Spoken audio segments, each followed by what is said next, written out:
Well, hello everyone. Welcome to Teaching Beautiful, Brilliant Black Girls, one of our most highly anticipated webinars of the season. And I'm thrilled to see that we have a full house here. Before we get started, I have the privilege to introduce our esteemed cast of educators, which I'll do briefly since they have so much ground to cover. Presenting today are Dr. Bola Delano-Oriara, a professor at St. Norbert College in De Pere, Wisconsin. Dr. Marguerite Penick, professor at the University of Wisconsin-Oshkosh.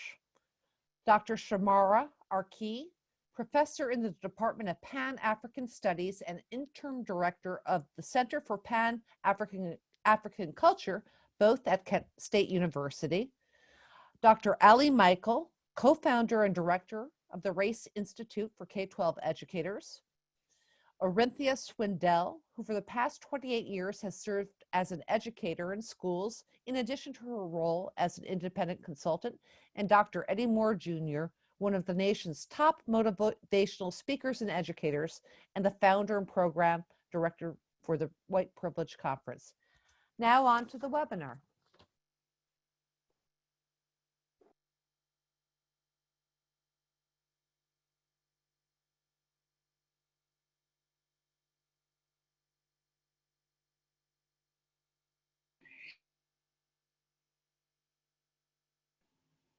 As we begin our time together today, we'd like to start with the ancient African practice of libation. A libation is, in the continent of Africa, is a ritual of heritage, and it is an offering that we pay to our ancestors, to those who have come before us, those who have given their lives voluntarily and also involuntarily. We want to call them into the space with us and ask for their guidance for the work that we are doing. Next slide, please. So this practice, we encourage each of you to do. We will encourage you to join us in this by using the chat function. And we also want to show you how we do it. So here I have a plant. Traditionally, libations are poured directly into the ground if you are outside, but when you are inside, you can pour them into something that serves as that grounding purpose, which is a plant, so it has dirt in it, so that's the herb. So what we'll do is we will call the names of our ancestors, and after we call each name, we will say Ashe. And Ashe is, again, an ancient African word that literally translates to so be it. We use it in a space here. A word that folks are more familiar with would be amen. Next slide, please. So as we move to this part of the ceremony, we will call out the names and I will pour water into the plant.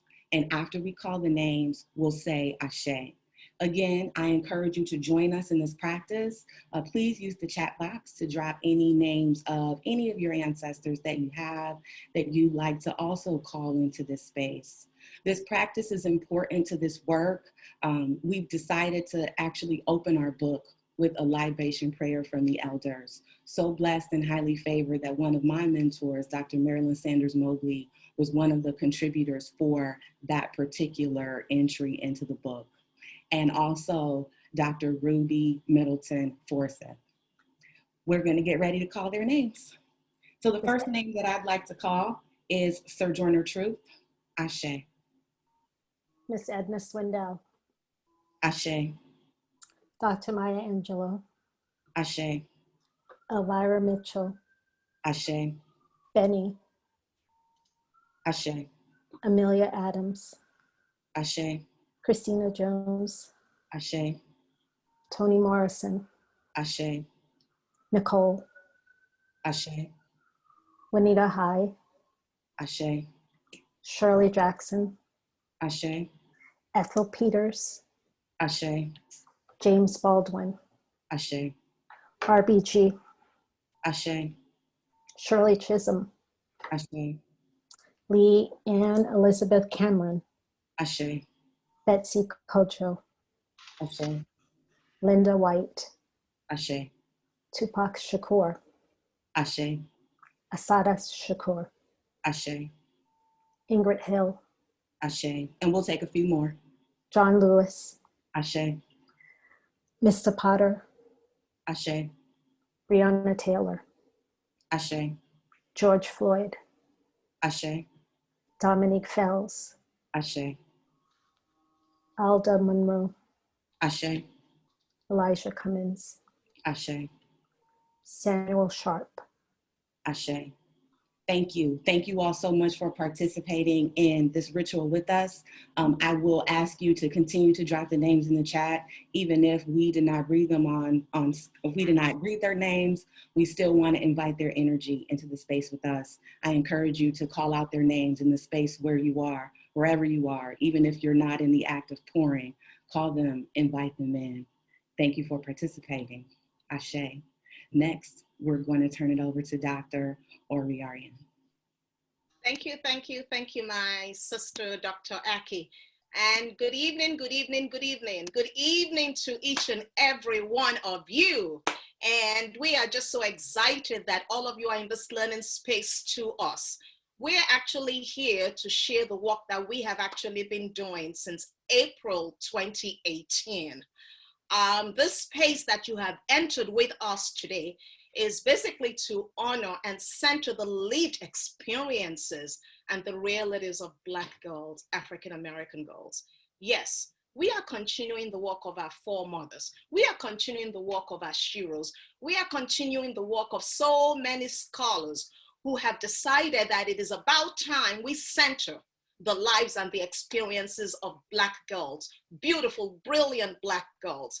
So this work that we are doing, we thank individuals or our foremothers like Ida B. Wells. We thank Mary McLeod Bethune. We thank Gloria Ladson-Billings. We thank Angela Davis, Kimberly Crenshaw. I could go on and on. Dr. Monique Morris, and quite a number of other sisters. But we're here with you today to say, it's about time we begin to acknowledge the fact that Black girls are beautiful, Black girls are brilliant. And we are coming to you from this perspective, which is also a strength-based perspective, to say when Black girls enter your learning spaces, when they leave your learning spaces, folks, they need to believe that you believe in them, that they are beautiful and they are brilliant. Because when you think about it, Black girls, they are not only embracing their own unique gifts, but they're also redefining their world, and they're also redefining ours. So when you think about Black girls, you all, when we think about beautiful, we didn't even have to struggle with a title, because for us, when you think about beautiful, it's beautiful inside and it's also beautiful outside. When you think about brilliance, Black girls, they exude the strength, the courage, you all, and the power that they have in them. So we're coming to you today to say, Black girls are beautiful. Black girls are brilliant. But we also want you to understand that when you think about beautiful, we decided that, you know what, we're going to take it way back. We did some research. When you think about beauty, Ebony Magazine, if you all don't know what Ebony Magazine is, look it up. Way back when they started their inaugural publication in 1945, they said beauty for Black girls is basically in the eye of Black girls. So Black girls are beautiful by their own standards. So when Black girls come into your learning spaces, you all, Black girls are beautiful based on how they see themselves. They're brilliant based on what they bring into your own learning space. And based on what they bring into your learning space, that's how we want you to embrace them. So we come to you from the perspective that Black girls are beautiful. And with what we're about to share with you today, we are saying when you have Black girls in your learning space, they need to be beautiful, and beautiful is brilliant, brilliant is beautiful. And that's how we roll. So that's where we're coming to you from that perspective. As we think about beautiful, brilliant Black girls that come into your spaces, we all, and I'm a Black girl magic, you all. I'm a Black sister. So when you think about Black girls that are in your learning spaces, they come from a diversity of rich cultural backgrounds and identities. So we are not a homogeneous group. African Americans are not an homogeneous group. Yes, we are bound together by our struggle. Struggle yesterday, and yes, we continue to struggle. But guess what? We're going to rise up and we're going to thrive. And we're saying, come along that journey with us. So when you think about the Black girls that you have in your learning spaces, think about they come from a variety of family units. It could be single parent households, 2-parent households, multiple parent households. You know, some folks say extended family. To us, it's all about family. Black girls, they come with a diversity, variances in shapes, sizes, and you all don't even talk about the beautiful hues and the color tones, be it caramel, espresso. I could go on and on. Black girls also come with quite a number of talents and gifts. And you know, that's what we want you to see when you see them in the classroom. They come from a variety of religious backgrounds, okay, variety of abilities. That's the Black girls that we want you to see in your background, in your learning space, as you think about Black girls out there, as you engage with Black girls. You know, Black girls, they've always, you know, and we always have those contributions. When you think about contributions, we've always contributed to our global society. It takes me back to Nina Simone, and some of you may know Nina Simone, but would you believe that Nina Simone, way back in the 70s, she was already talking about Black people. They're young, they're gifted and talented. So when you think about the Black girls in your classroom, they are gifted, they are talented, and they should be worthy of the recognition that they bring into your classroom. And not only are Black girls contributing to your learning spaces, but they are also contributing to our global society. So when you think about the strengths of Black girls, it's powerful. It's powerful beyond measure. And that's the Black girls that we see. But you know, so I've talked about how Black girls are brilliant.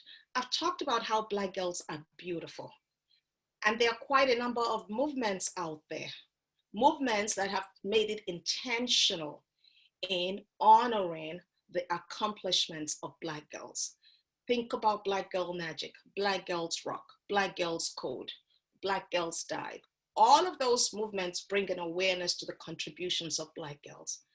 However, you all, it comes with not a single jeopardy, not a double, not a triple. I could go on counting and counting and counting, but it comes with so many double, triple-edged swords out there. Many of our Black girls in our schools right now, in our learning spaces, what are they doing? They're not thriving, you all. What they're doing is only surviving. That's why we're also here with you today. You have many who are only just surviving. You have many who are also dying because they are caught in this web that is integrated into our classroom school practices. And we only have a few folks that are thriving.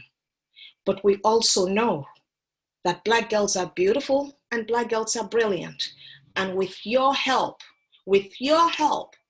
Black girls, beautiful, brilliant Black girls can thrive in your learning spaces. But folks, we're here to you today. And for some of you, it may be a surprise. For many others, it may not be. In many of our learning spaces all across the nation, Black girls are struggling. They are dying. They're experiencing harsh school encounters with many folks. Black girls, they are caught in this school to prison pipeline. And we're here to say enough is enough. It got to stop, you all. Would you believe, according to Crenshaw and co-authors out there, like in Boston, Black girls, they were 11 times more subjected to discipline more than their white counterparts? Would you believe that? Would you believe? And it's not only Boston, you all. I could go on and on. In many other cases, you know, Black girls are really struggling. So we are here to you today to say, many of the schools that we are in right now, that Black girls are in, it is not safe It's not safe anymore for beautiful, brilliant Black girls to attend school. New York City, 90% of all the girls subjected to expulsion were Black girls. That got to be something wrong, you all. So we are coming to you today because we are advocating to you, because we know all of you are here, because you believe in the power of beautiful, brilliant Black girls. The statistics of expulsion, suspension, extreme discipline of Black girls, you all. It's not only seen in Boston or in New York, it's all over. It's replicated across the country. We got to put a stop to that. We can dismantle the systematic injustices. We can dismantle it. Enough is enough. We're here with you today because we are calling for a radical transformation, you all, radical transformation. And as we call for a radical transformation, our group got together and we decided to write a book. And in this book, you all, oh my gosh, when you get this book, it's over 100 chapters, 100 pieces, okay? And this is coming from perspectives. Quite a number of our authors, in fact, about 70–80% of our authors are sister scholars. In addition to that, we also have some white educators who have the knowledge base in focusing on the experiences that Black girls have with white teachers. But in this book that we published, and it's going to be coming out pretty soon, okay? But in this book, we come from a strength-based perspective. That's number one. But number two, we decided that we're going to approach understanding Black girls from a theoretical framework. So I'm going to have my brother, Dr. Eddie Moore, and he's going to explain to you the theoretical framework.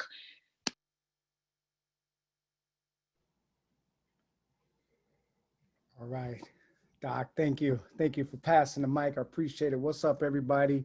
Some of you may be familiar with the White Women's Guide to Teaching Black Boys. We consider this as an expansive connection to that because often Black girls are overlooked.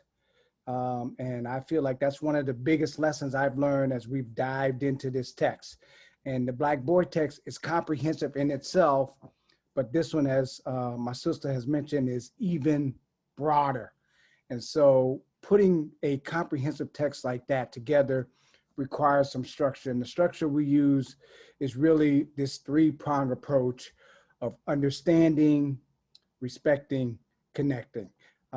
Next slide, if we can get a visual so folks can see that, that would be great. And really what to think about in this three-pronged approach is really the way the book is organized, understanding being the educator has to know who they are. They have to know the journey they need to take. They got to know what stuff they're bringing to the table in order to be a real strong resource for Black girls, Black girl magic. You got to know the stuff you're bringing to the table. Understanding is know who you are. Respecting is, as Bola mentioned, there is just so much diversity coming to the school when it comes in the form of beautiful, brilliant Black girl. There's no one uniform, no homogeneous model. So, okay, that's really simple to understand that there's diversity within the population of Black girls. But do you respect that? That's another level that we need the educator to go to. It's not just knowing that there's that diversity, but do you respect that diversity? And then lastly, I think it's really important to understand that we're not providing extra credit work. This isn't something that you have to do extra as an educator. As a professional educator, you should be able to work with all the students in your classroom. And what we're hoping this is gonna do is just be a way for you to expand, to strengthen what you do already as a professional. It shouldn't be something you feel like you're adding on. And so that's what connecting is all about, is really good teaching, good educator, good teacher, not extra credit, not extra hours, not adding on, if that makes sense. So that's the framework: understanding, respecting, connecting. We're really excited. With that, I'm going to pass it over to Allie, who's going to pick it up from here. But that should give you a little sense of the theoretical framework: understanding, respecting, connecting. Thanks, Dr. Moore. Nice to see everybody here tonight. Thanks for being here. I'm going to share one framework that I hope will be helpful to you as an educator. I'm speaking myself as a white educator who had the honor of getting to work on this book with this amazing team. And this comes in part from my experience as an editor on the Guide for White Women Who Teach Black Boys, that when we first put out the call for this chapters for this book, people said, if you are a white woman and you want to know how to teach Black boys, the first thing you have to understand is yourself. You have to understand what it means to be a white woman. And that understanding of self continues to be critical for any readers of this book. Understanding both your racial identity and your gender identity. So I'm going to share one framework for understanding self. This comes from Dr. Howard Stevenson, who says that racial stress and our capacity to navigate racial stress, or to walk with our Black girls as they navigate racial stress, is a matter of competence, not character. And this, when he first said this, this was so reassuring to me, the idea that I think there was a time in my life when I thought I would never really be able to navigate racially stressful situations or be in race conversations, because I found myself coming up against the fact that I didn't know what words to use or how to talk about race in a way that was respectful. I didn't want to offend anybody, but I felt like I didn't know how to talk without my blood pressure skyrocketing. And I thought, maybe I'm just, I'm a white girl. I'm from the suburbs of Pittsburgh. I grew up around all white people. Am I going to ever be good at this? And Dr. Stevenson said, yeah, if you're not good at it, it's not because you're a bad person. It's not because you're condemned never to be good at this conversation. It's because you lack skills.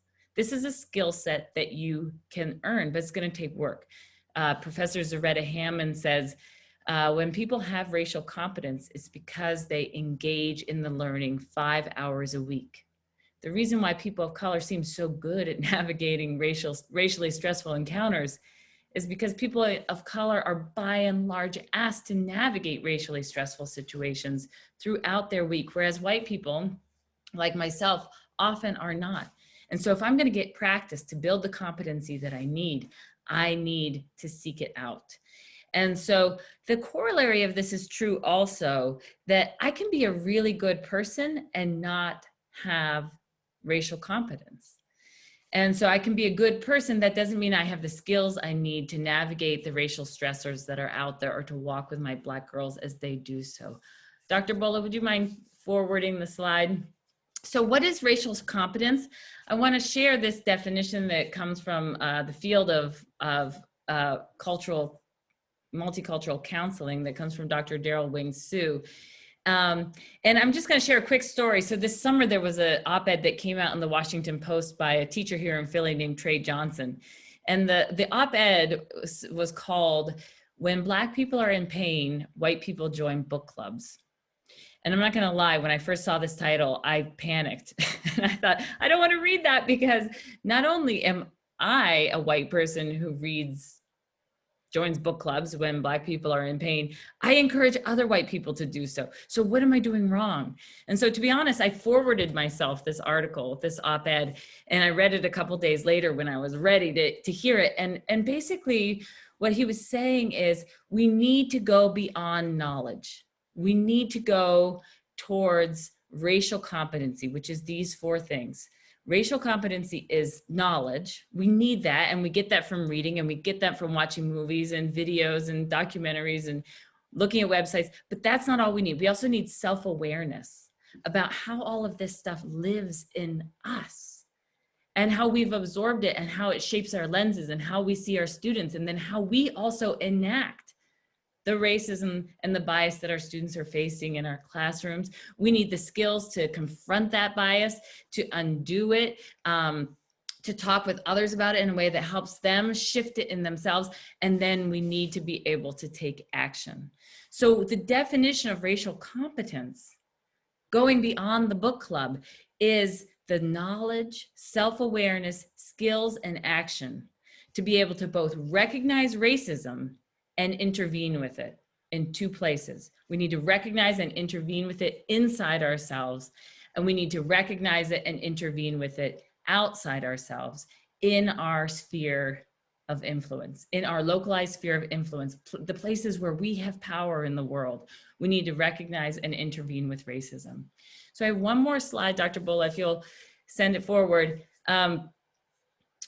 How do we take action? What is the action we need to take? That fourth step of racial competency. I believe that when we are capable of deep empathetic listening, we are going to know the action we need to take. This book is full of the voices of Black girls and women saying, this is what I need.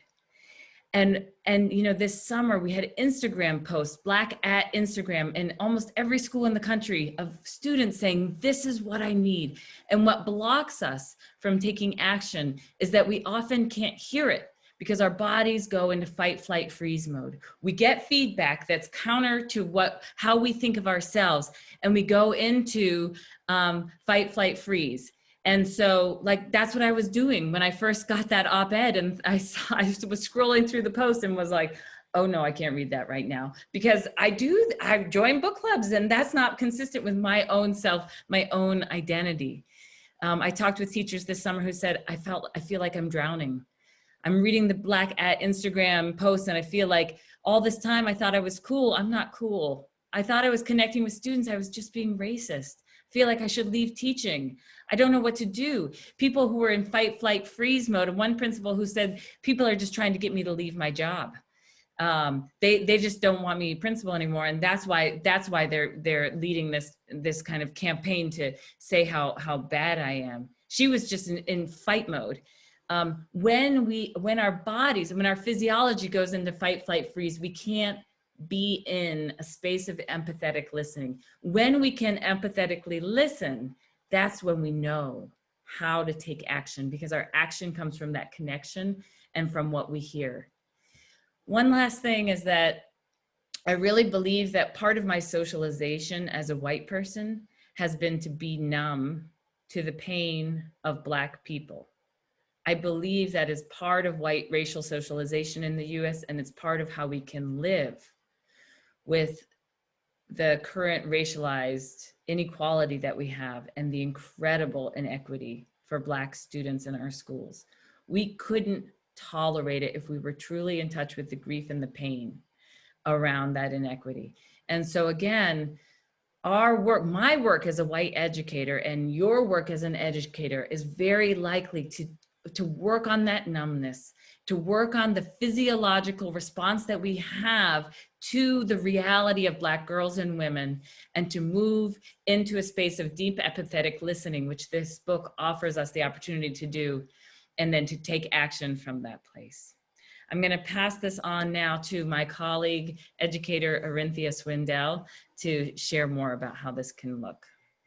Thank you, Allie. So, you know, when I thought about coming here today and talking about respecting Black girls, I knew that this would be a topic that I couldn't possibly cover within the time frame that we have, but I did want to touch on some important points. So some of my best moments as a student happened when teachers took the time to get to know me. These teachers were able to identify the gifts, the skills, and the talents that I bring, and were able to build a relationship with me beyond school.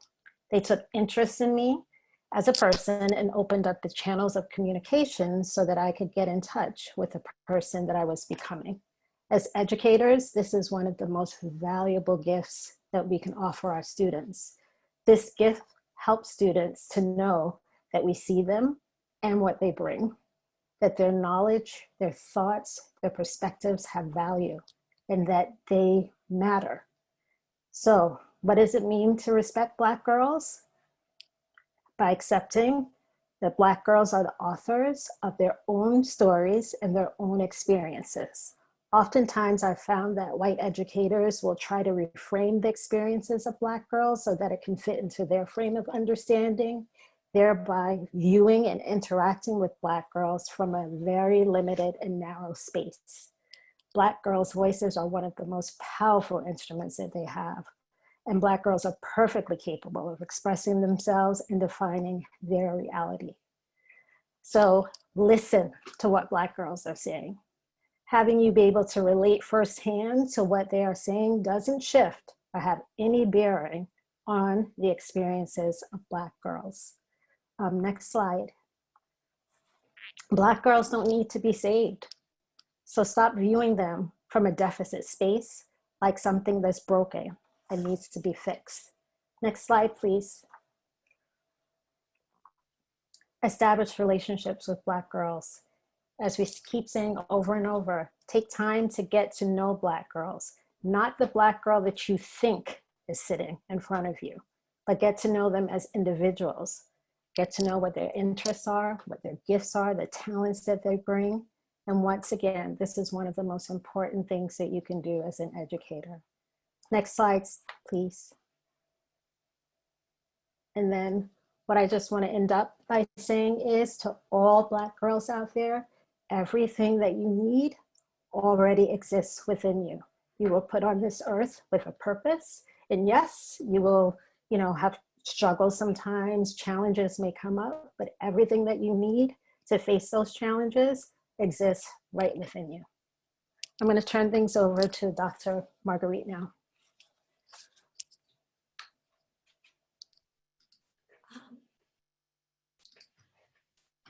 Good afternoon, everybody, and thank you for joining us. Boy, Orinthia, that was wonderful. I'm here to talk about what we call the connecting section of the book, and the connecting section of the book is really about the pedagogy. There is absolutely no way in 7 minutes I can share all the wonderful things that our authors have.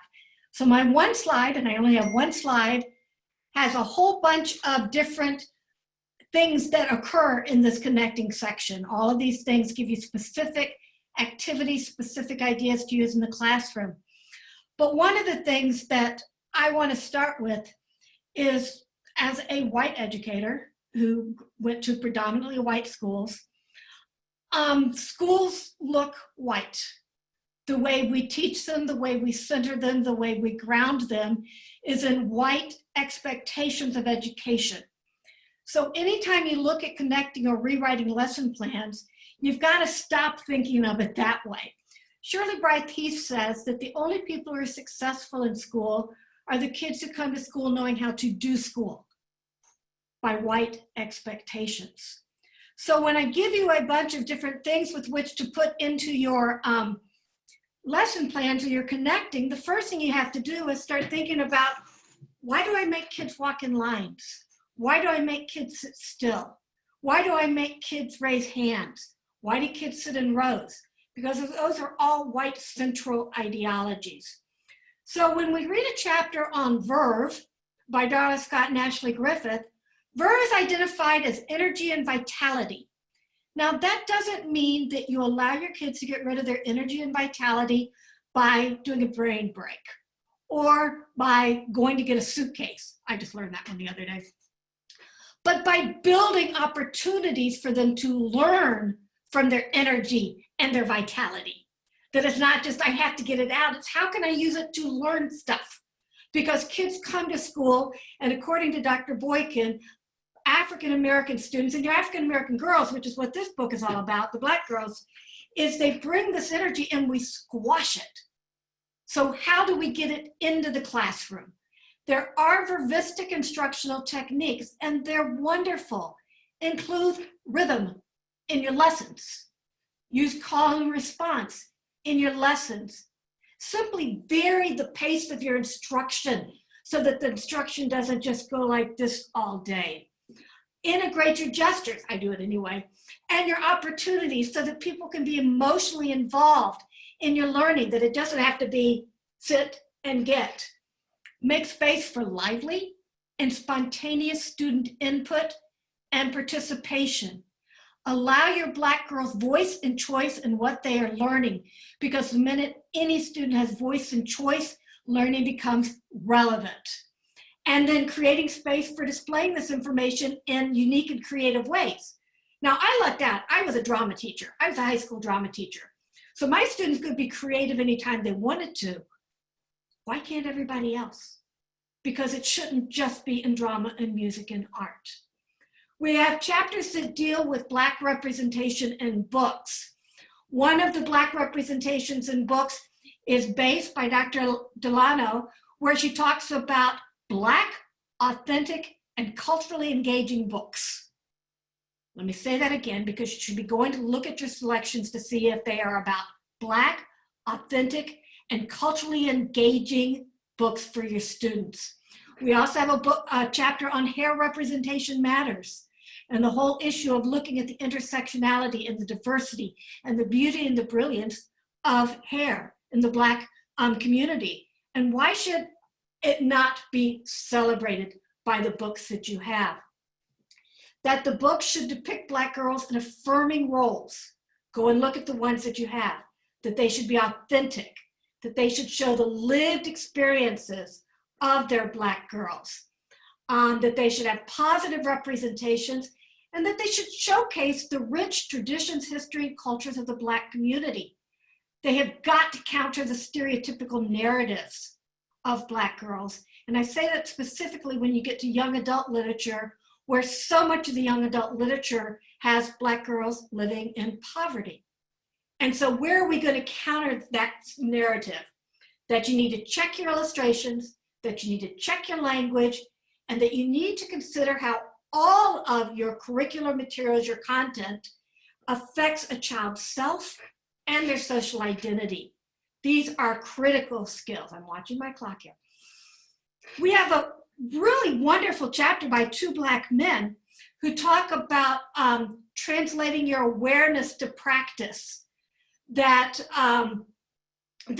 you need to not only become aware of your whiteness and aware of what your classroom looks like, but you got to change it. And that starts with your lesson plans. That starts with actively looking at your lesson plan and thinking, how can I get this into the lesson? Not just how can I share a cultural book, but how can I make that book relevant and creative for all people? Because it's about mirrors and windows. Translating awareness to practice.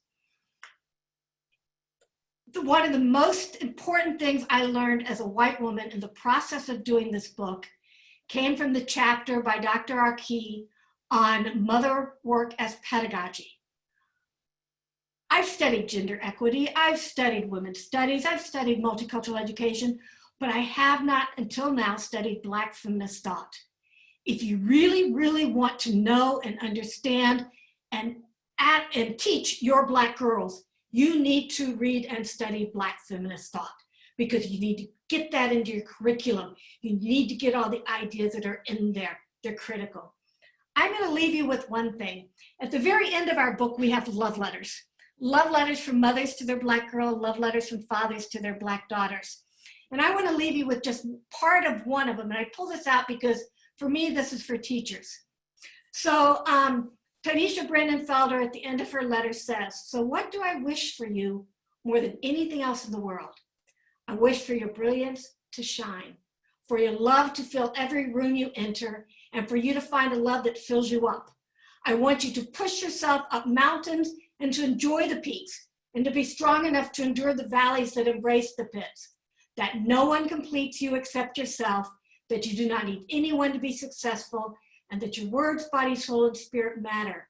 Please remember, I love you. You are my absolute favorite person in the world. Love, Mommy. And I leave that with you, teachers, because you need to do this too. You need to recognize your children and wish for their Black girls and wish for their brilliance and their shine. You need to wish for their love and allow it to enter the classroom. You need to give them the skills they need to push up the mountains and enjoy the peaks.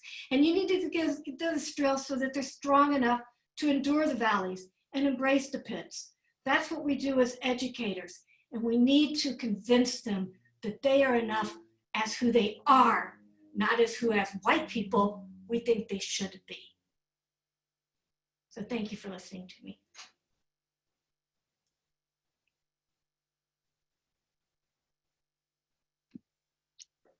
Thank you. Thank you, thank you, thank you. We are going to do some questions, and we have quite a few questions out there, so we are going to take questions, but we also want to remind you that if you registered after this presentation, after the webinar is over with, you will get about 4 pages of strategies.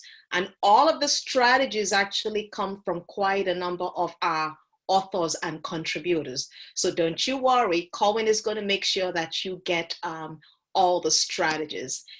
Okay, so now we're going to do a few questions. Terrific, Doctor. That was terrific, by the way. What a great presentation.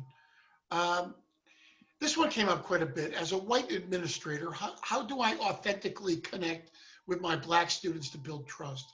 I will never be able to truly understand their lived experience, and I often overthink how my whiteness disconnects me from my Black students. Any advice you can offer is appreciated. Sure. I'm going to also ask if any one of our presenters out there, if they could probably just turn on their videos, if they're able to, so we can answer this question. I'm going to ask Dr. Pax or Dr. Michael to also respond to this question. I was actually going to ask Orinthia to respond to the question. But, you know, as a white administrator, I'm going to go back to what Ali said. We have to do our work. We have to know who we are as a white person, where we come as a white person, who we are as a white educator. And until we truly, truly understand ourselves as white educators, we're not going to make those connections. So that would be the first thing that I would say. And, you know, in adding on to that, it's important that you embrace Blackness for Black girls. It's important that you understand, especially for white educators, it's important that you acknowledge the fact that whiteness is used as a tool to oppress Black students, a tool to oppress BIPOC folks. So you have to acknowledge that first. As you acknowledge that, then we engage you to explore, who are you as a white educator? What is your whiteness? What is the impact of your whiteness in the classroom? How do your students view you? That's another strategy. But before you can continue on, you have to acknowledge who you are as a white person. Terrific, thank you. Here's another question. In your work to support beautiful Black girls, what do the girls say they wish their white teachers knew or did or said? I'm going to ask Dr. Arki and Orinthia to come into the space with us so they can respond to those questions.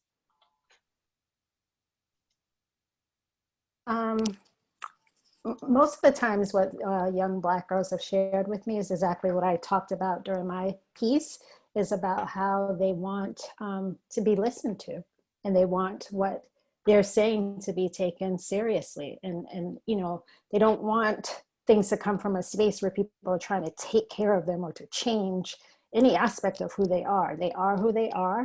They're human beings. They have access to all range of emotions and complexities, just like everyone else, and they don't need to be treated as a special case. And the way that you connect with them is by listening to them, seeing what it is that they're interested in, and doing your own work too. I think that's primary, that's key, is to delve into the own different aspects of your own identity. I'll stop there. And just to add to that, thank you, Orinthia.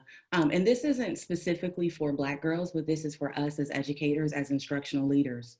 We must understand that our students are not empty vessels. They don't come to us empty, ready for us to fill all of our knowledge into them. They come full.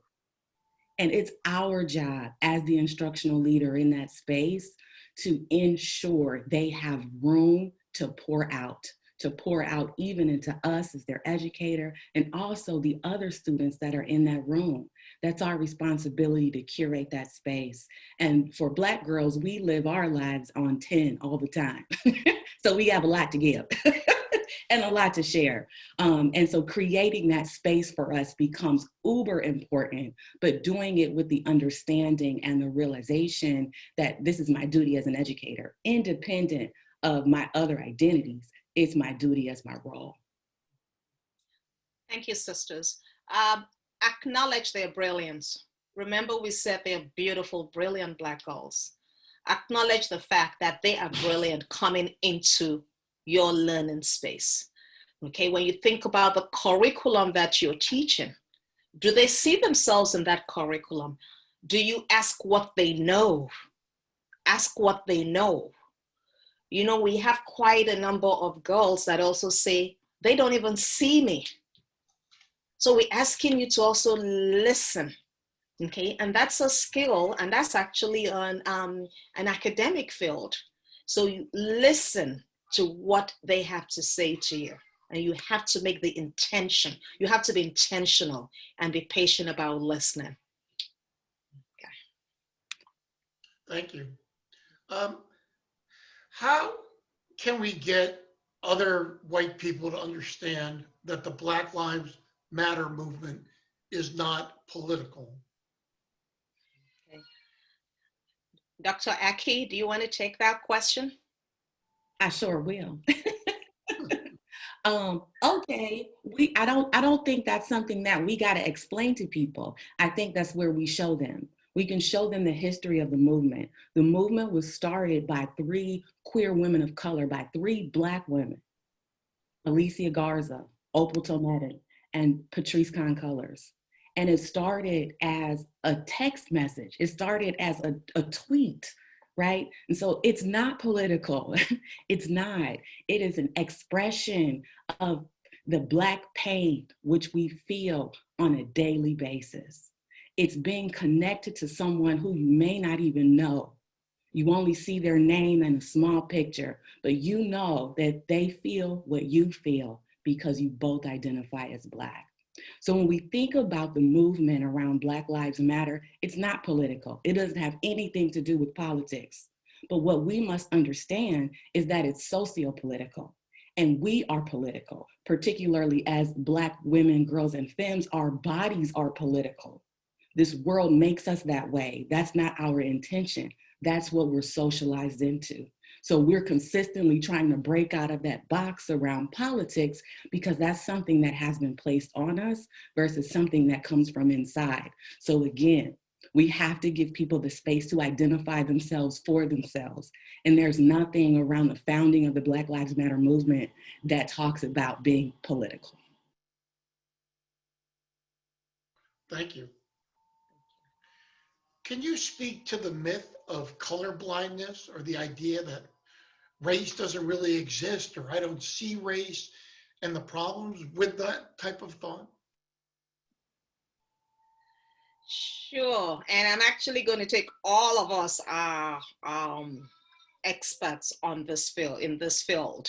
So I'm going to ask all of us to chime in. First of all, if you don't see any race, how did you even recognize that my skin tone may be even different from yours? Okay, so you gotta see it. And for me, when you tell me that you don't see race, that's, for me, that's an understanding of where I believe you are in terms of your, for assuming you may be white, where your white racial identity is. That also tells me that you are ignoring the power of white supremacy in society. That also means to me that you're not acknowledging the fact that that race is being used as a construct to oppress not only Black girls, but Black boys in our society, but it's also being used, the whiteness is also being used to exploit, to marginalize, to violate the lives and the lived experiences of BIPOC folks. Colleagues, you all want to take it from here? As the lone white person, I think at the moment, I don't know if Allie's still with us, and somebody just put this in the chat and I agree with it. Colorblindness is not only white privilege, it's white fragility. By being able to not recognize color, I'm trying to make myself comfortable. I'm ignoring you at my expense. And you know, we notice how tall people are. We notice how curly hair people are. We notice someone has red hair. It's the same type of thing, but that's what it does. It means I don't have to acknowledge race so that I can be comfortable. And, you know, yeah, so I'll go back off. Thank you. And this will be the last question. How do I grow and learn from my Black students without asking questions of them and risk making them feel responsible for my growth in this work? First of all, you got to do your research, okay? You have to do your research. If you are a professional in any field, currently in our present day society, there's so many resources out there. So we're going to ask you to do your research. Remember that your students, your Black girls are also there to learn. And on one hand, you're going to learn from them, but we also want you to do your research about what it means for, learn about what Black identities mean. What does that mean? Look into what are the preferred cultural learning styles of Black girls. Look into that. Look into the strength of the village. Have you ever looked into your community to see who the village is for your Black girls? Some folks at times don't understand the power of the village. It takes a village to raise our children. It takes a village to educate Black girls. I am of the opinion you cannot do it alone. So don't try to do it alone. Lean on the family and the communities that your Black girls come from. In addition to that, I'm also going to say that, what about your school district? What about your principals? What are they doing? Lean on to them too, so they can engage you and support you in the work. Colleagues?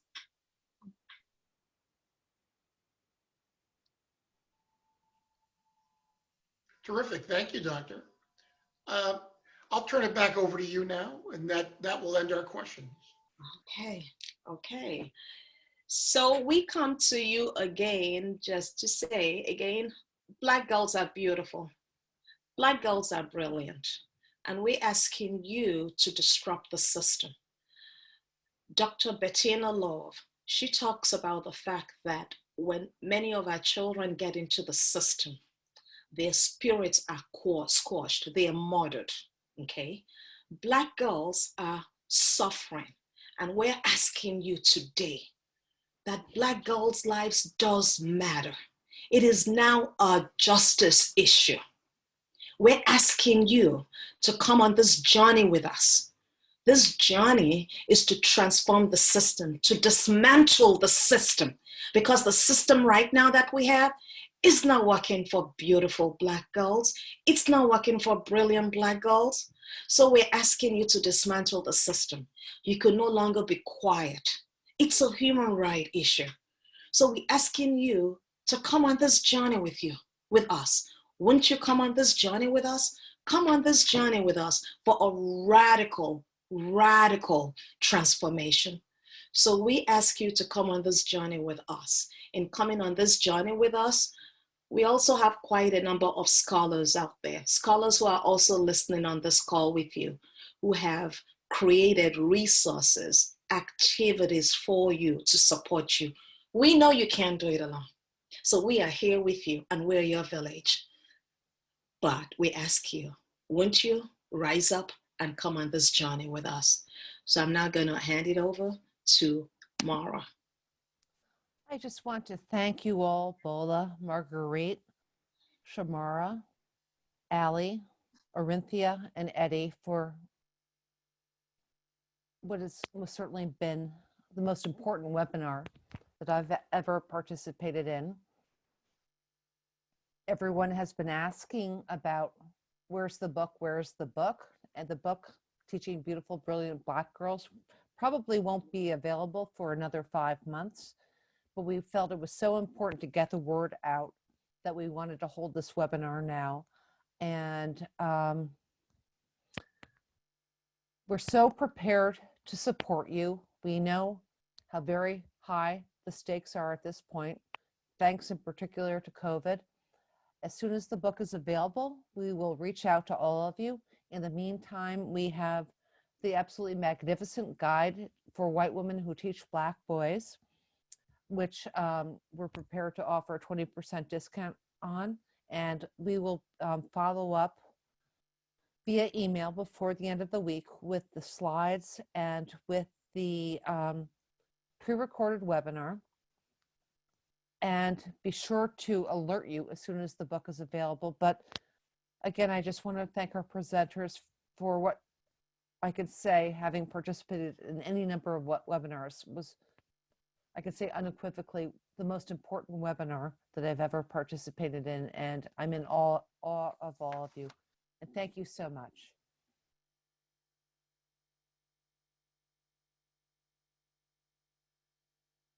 And a final note, yes, we will be, Bola, I think you are on mute, but yes, we will be sending the strategy slides to make sure that you could begin this excellent work now versus later. Yes, indeed. So again, we ask you to come on this journey with us. Thank you everyone for joining us in this space today. We join you in this space, like Dr. Arki said, in the spirit of our foremothers. So as you all leave this space today, may you all live in the spirit of our foremothers who laid the ground, who blessed the ground for all of us to do this work. So thank you all. Be safe out there, and blessings to you all. Have a good evening, everyone. Thank you, and bye-bye. Thank you.